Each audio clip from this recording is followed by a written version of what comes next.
नमस्कार, आप देख रहे हैं वीके न्यूज और मैं युधिष्ठिर उपाध्याय। जिस जम्मू कश्मीर को स्वर्ग की जमीन कहा जाता है वो 30 सालों से अलगाववादियों और आतंकियों की नापाक हरकत से नरक की जमीन में तब्दील हो चुका है। लेकिन जब से मोदी सरकार सत्ता में आई है तब से ही वो यहाँ अमन चैन के लिए लगातार पहल कर रही है और आतंकियों को चुन चुनकर मौत के घाट में उतार रही है, जिसके चलते हाल ही में सरकार ने राष्ट्रपति शासन की अवधि बढ़ाने के लिए संसद में विधेयक पेश किया और दोनों सदनों से भी ये पारित हो गया, जिसके बाद से ही जम्मू कश्मीर के राज्यपाल एक्शन मोड में नजर आ रहे हैं। इसी बीच अब राज्य के राज्यपाल सत्यपाल मलिक ने एक ऐसा बयान दिया है जिसने घाटी में अलगाववादियों के होश उड़ा दिए। सत्यपाल मलिक ने घाटी में बंदूक उठाने वाले आतंकियों को हिदायत देते हुए कहा है कि आम लोगों और बेकसूर पुलिस वालों को क्यों मारते हैं, मारना ही है तो उन्हें मारो जो देश को लूट रहे हैं और जिन्होंने कश्मीर की सारी दौलत लूटी है। मेरा तो बस नहीं चाहिए लड़के जो बंदूक लिए हुए फिजूल निहत्थे लोगों को मार रहे हैं, पीएसओ को मारते हैं, एसपीओ को मारते हैं।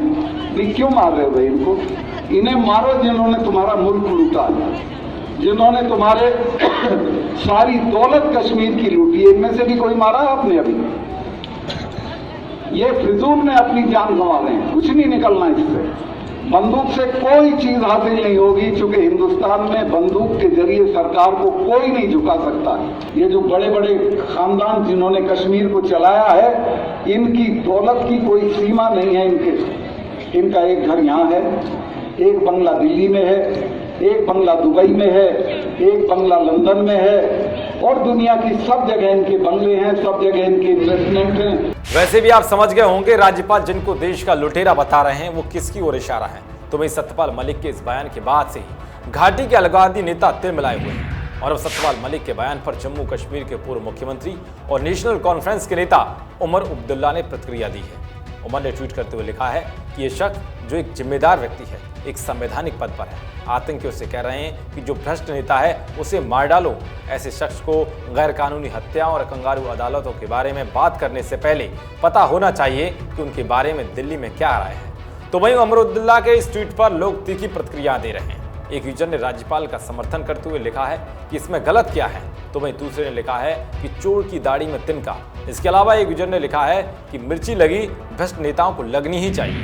तो वहीं कार्यक्रम के दौरान राज्यपाल सत्यपाल मलिक ने कश्मीर के हालात के लिए पहले के दिल्ली के नेताओं और घाटी के नेताओं को जिम्मेदार ठहराया। साथ ही उन्होंने घाटी के रिटायर्ड अफसरों पर भ्रष्टाचार का आरोप भी लगाया। अभी मैं गया था अमरनाथ, टट्टू वाले लड़के थे, हजारों होते हैं, बेचारों पे स्वेटर भी नहीं था और उसी श्रीनगर में 15-15, 20-20 कमरे के मकान हैं और करोड़ों के कालीन अफसर होंगे। जितने अफसर, फॉरेस्ट के अफसर, सिंचाई के अफसर, सबको जानता हूं मैं, जो रिटायर होके गए हैं, सबके बंगले महारानी बाग और वसंत कुंज में है दिल्ली में। इन सबों को अगर मेरे हाथ में हो सारे देश का इंतजाम तो इन पे मैं मुकदमे चला के जेल में भेजूं और इनकी सारी दौलत वापस ले लूं गरीब लोगों को।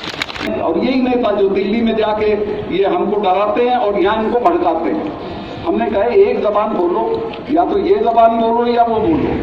खैर, इस बात को हर कोई अच्छी तरह से जानता है कि घाटी में जिस तरह से अलगाववादियों ने टेरर फंडिंग करके आतंकियों को शरण देकर पाला है वो आज कश्मीर के हालातों के लिए जिम्मेदार है। जिस तरह से राज्यपाल सत्यपाल मलिक ने आतंकियों को हिदायत दी है उस पर आपकी क्या राय है, कमेंट बॉक्स में जरूर बताएं।